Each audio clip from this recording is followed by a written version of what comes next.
수요 하모니 예배 가운데 지금 사도행전 시리즈 흩어진 자리에서 세워지는 교회라는 제목으로 말씀을 계속 나누고 있습니다. 오늘은 6번째 성결한 사람이라는 제목으로 말씀을 나누려고 합니다.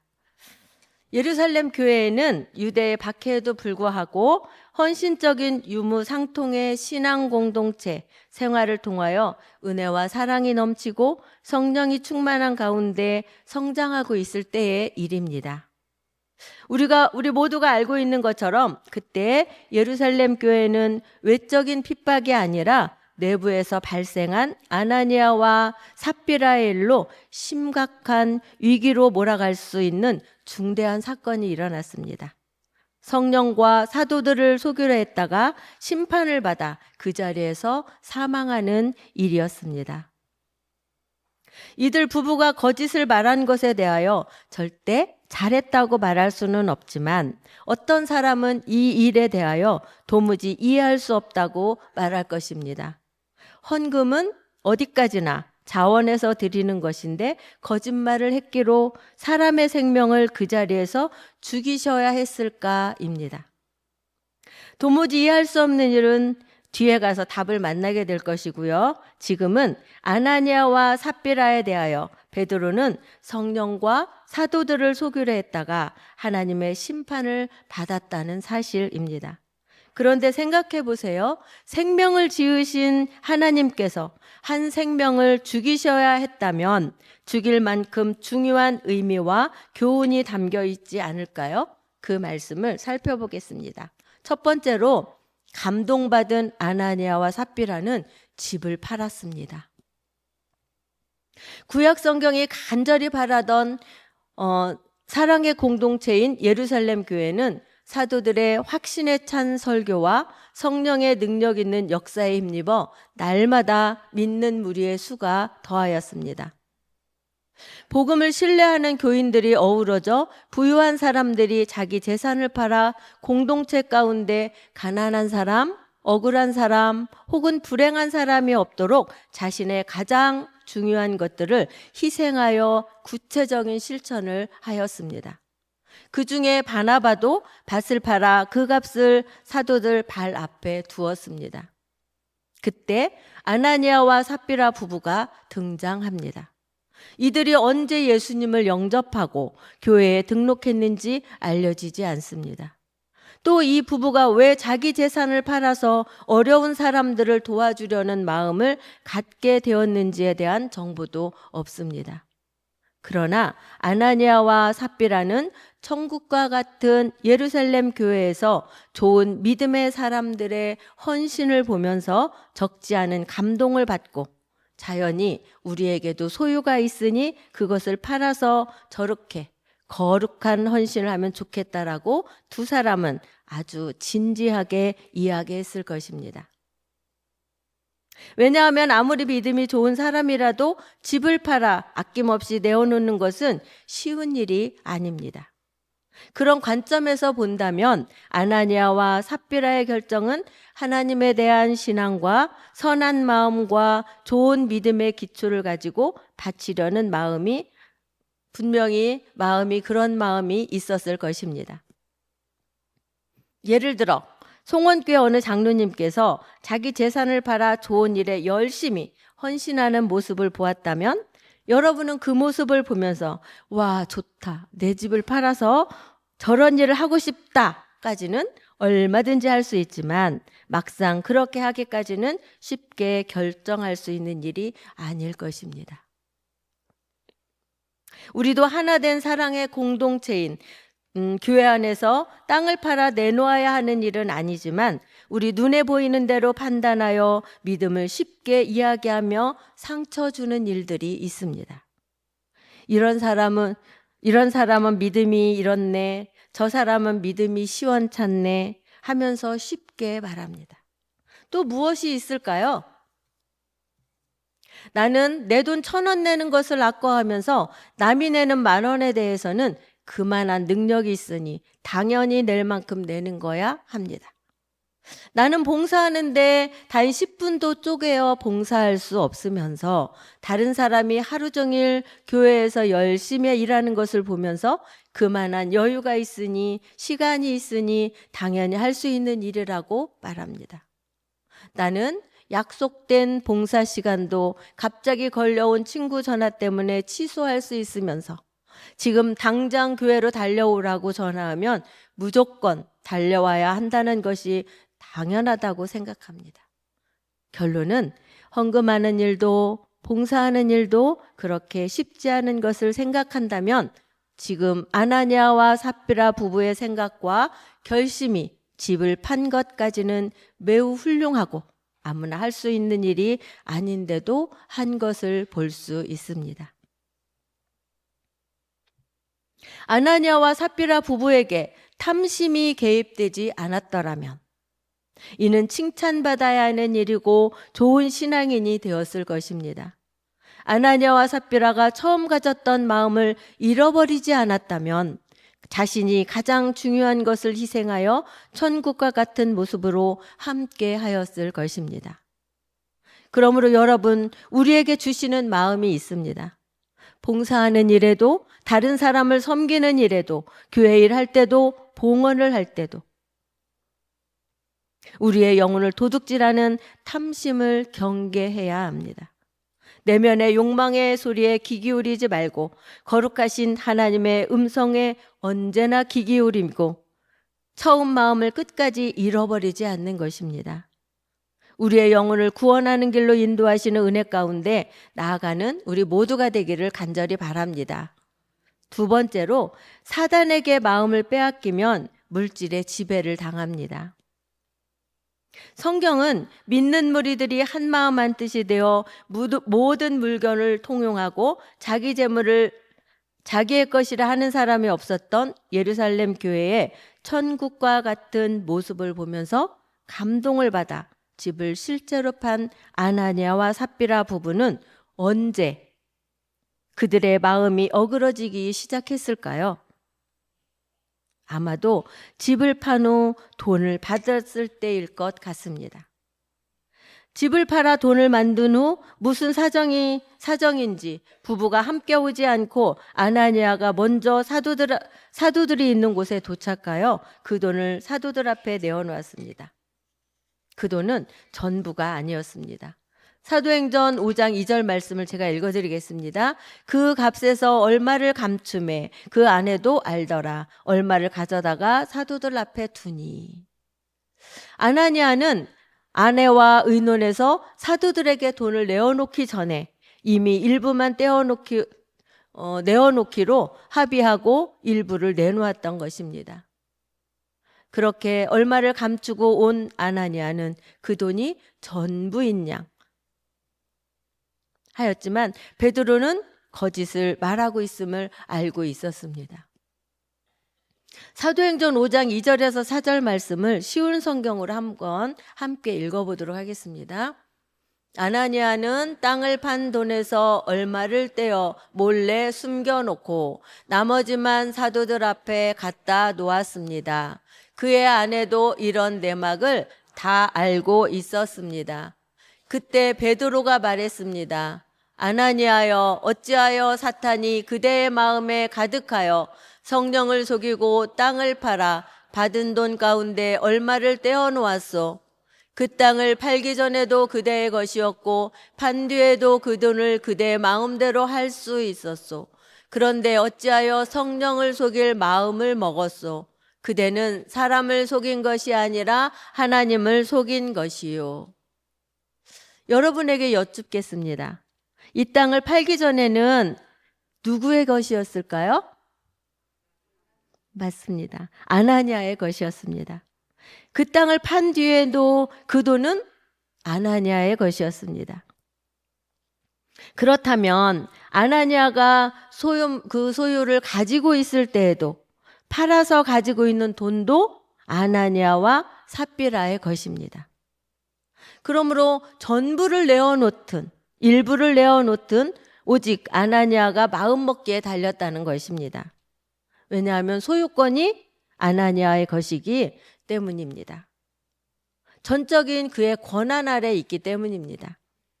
문제는 3절 말씀을 보면 아나니아야 어찌하여 사탄이 내 마음에 가득하여 내가 성령을 속이고 땅값 얼마를 감추었느냐, 베드로 사도는 이야기합니다.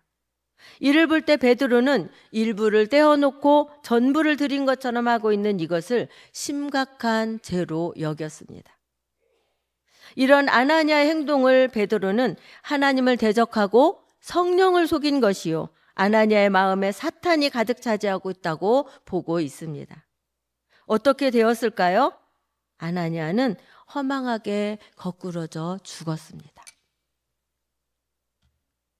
여러분, 아나니아와 삽비라 부부의 이 행동을 보면서 여러분들은 구약의 아간이 생각나셨을 것입니다.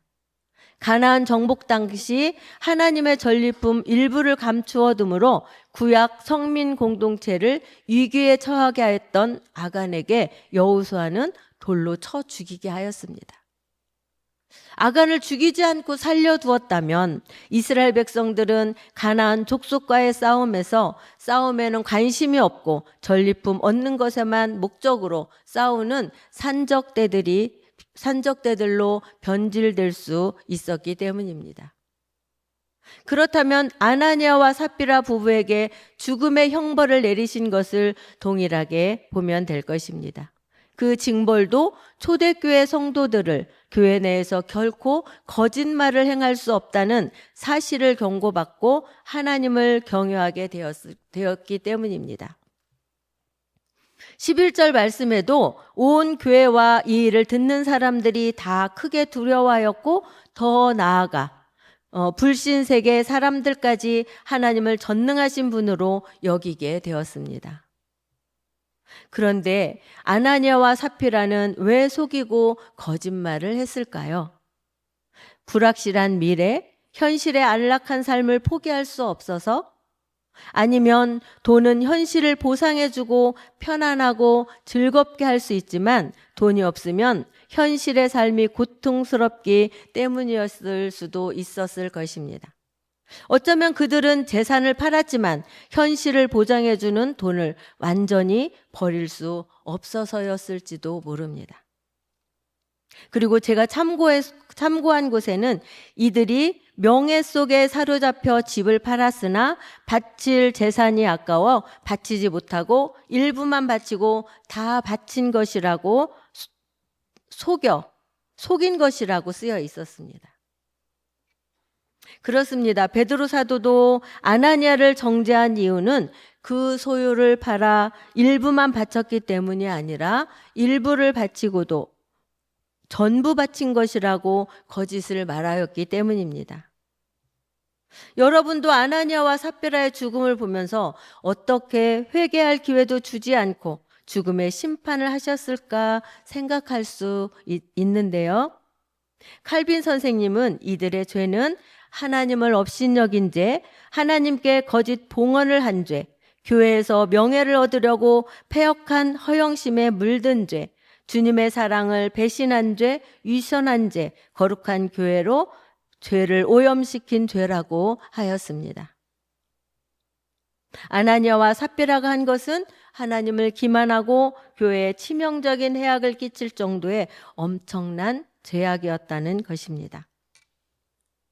초대교회는 어떤 이단들처럼 무조건 모든 재산을 바치게 하지 않았을 것입니다. 그러므로 아나니아와 삽비라는 일부만 드렸어도 용납되었을 것입니다. 얼마든지 자유의지에 따라 할 수 있었을 것입니다. 그런데 돈의 유혹에 지배당한 그들은 좋은 동기를 갖고 시작한 행동에 좋은 마무리를 하지 못했습니다. 하나님의 주관하고 있다는 사실보다 오직 사도들 앞에서 이루어진다고 생각했습니다. 여러분, 우리는 오늘 성령께서 통치하시고 그리스도의 이름 앞에서 살아야 합니다. 영적으로 깨어 있어야 하고 하나님의 공의를 드러내도록 주인이신 하나님을 나타내야 합니다. 송원교회 주인이신 하나님의 영광을 위해서 살아야 합니다. 세 번째로, 성결한 사람은 거룩하게 살아야 합니다. 거짓된 헌신을 통해 사람들에게 칭찬을 받으려다가 하나님을 속이는 유혹에 넘어가 엄청난 죄를 범하고 슬픈 종말을 맞은 아나니아와 삽비라를 보면서 깨달을 수 있는 것은, 이들이 돈의 유혹과 명예와 칭찬에 대한 유혹에 넘어가기 전까지는 그들이 어떤 삶을 살았을까요? 복음을 받아들이고 또 열심히 믿고 헌신하는 사람들을 보면서 나도 저렇게 살아야지 도전을 받았다는 사실입니다. 그런데 그만 돈에 대한 유혹을 이길 수 없었습니다. 그럼 말할 것입니다. 하나님의 자녀들을 눈동자같이 지켜주시고 보호해 주시는데 유혹이 있습니까? 있습니다. 하나님께서 주님을 믿는 자들을 자녀로 보호하시지만 그 유혹은 막지 않으십니다. 넘어져서 코가 깨지라고 하는 것 아닙니다. 하나님의 자녀들이 하나님의 주권을 인정하고 하나님의 소유를 구별하고 마음과 생각을 거룩하게 살려고 노력해야 할 의무가 하나님의 자녀들에게 있기 때문입니다. 그러므로 성결한 사람은 물질의 유혹에 넘어가서는 안 됩니다. 신자에게 돈은 살아갈 수 있는 수단이긴 하지만 내 믿음을 표현할 수 있는 수단일 뿐이라고 여겨야 합니다. 성결한 사람은 무슨 일에든지 돈 자체가 목표가 되어서도 안 됩니다. 우리의 영혼보다 하나님보다 중요한 것을 가지고 우리는 살 수 없습니다. 그리고 성결한 사람은 자신의 행동과 생각에 분명한 판단 기준을 가지고 있어야 합니다. 왜냐하면 사람은 속일 수 있어도 하나님은 속일 수 없습니다. 아나니아와 삽비라 부부는 함께 꾀하고 주의 영을 시험하였을 뿐만 아니라 자신들이 거짓말하고 있는 것을 아는 사람이 없을 것이라고 믿었습니다. 그리고 그 거짓이 교회 안에서도 통할 수 있으리라 생각했을 것입니다. 하나님은 일거수일투족을 지켜보시고 계시는데 말입니다. 거짓말하는 사람을 가리켜 세상은 믿을 수 없는 사람이라고 말합니다. 그러나 성경은 이런 사람을 가리켜 하나님을 속이는 사람이라고 말합니다. 거짓을 말하는 사람은 하나님을 속이려는 사람이요 주의 성령을 시험하는 사람입니다. 그러므로 성결한 사람은 거짓을 말해서도 안 될 뿐 아니라 믿음이 좋다는 칭찬을 받기 위해 사실이 아닌 것을 말해서도 안 됩니다. 왜냐하면 갈라디아서 6장 7절 말씀은 스스로 속이지 말라, 하나님은 업신여김을 받지 아니하시나니 사람이 무엇으로 심든지 그대로 거둔다고 하였습니다. 하나님은 바보 취급을 당할 뿐이 아니십니다. 사람은 무슨 일에든지 행한 만큼 그대로 거둔다고 갈라디아서 6장 7절은 말씀합니다. 아나니아와 삽비라를 보십시오. 생명을 잃었습니다. 영원히 구원받은 기회를 놓쳤습니다. 돈이 생명보다 귀하지 않습니다.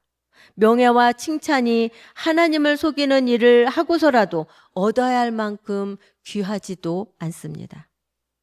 그러므로 우리는 무엇이 더 중요한지 잊지 않는다면 유혹에 넘어가지 않고 실수하지 않고 죄를 짓지 않을 것입니다. 무엇보다 하나님을 두려워하는 믿음은 사람을 지혜롭게 하며 영원히 구원받을 기회를 놓치지 않게 할 것입니다. 그리고 우리가 알아야 할 것은 세상에 세워진 교회는 어떤 교회이든 다 불안하다는 것입니다. 거듭난 성도들의 모임이라 할지라도 언제든 문제는 생길 수 있습니다. 그리고 그럴 수밖에 없는 것이 지상교회는 성도들의 구원받은 것을 시기하고 하나님 나라의 건설과 확장을 회방하는 사단이 있기 때문입니다. 아나니아와 삽비라 부부가 사단에게 이끌려 교회에 시련을 처하게 한 것처럼 말입니다. 우리가 쉽게 생각하는 것들, 허영심, 하찮은 듯한 거짓, 또 어이없이 사소한 일들, 남이 하는 것, 그것을 방심할 때 공동체와 개인을 파멸로 몰아갈 수 있습니다. 그러므로 성도들이 성결한 사람으로 살아가기 위해 거룩한 삶을 선택하고 가는 길은 고단하고 힘든 일인 것은 틀림없습니다. 그러나 성도들이 죄로부터 벗어나 완전하게 되는 것은 장차 천국에서나 가능한 일이지만 그때까지 지상교회는 불완전하지만 천국의 모형으로서 거룩한 성도들의 공동체로서 천국에 이르는 그날까지 성결하게 그리스도의 몸으로 살아가는 우리 모두가 되기를 간절히 바랍니다. 아멘.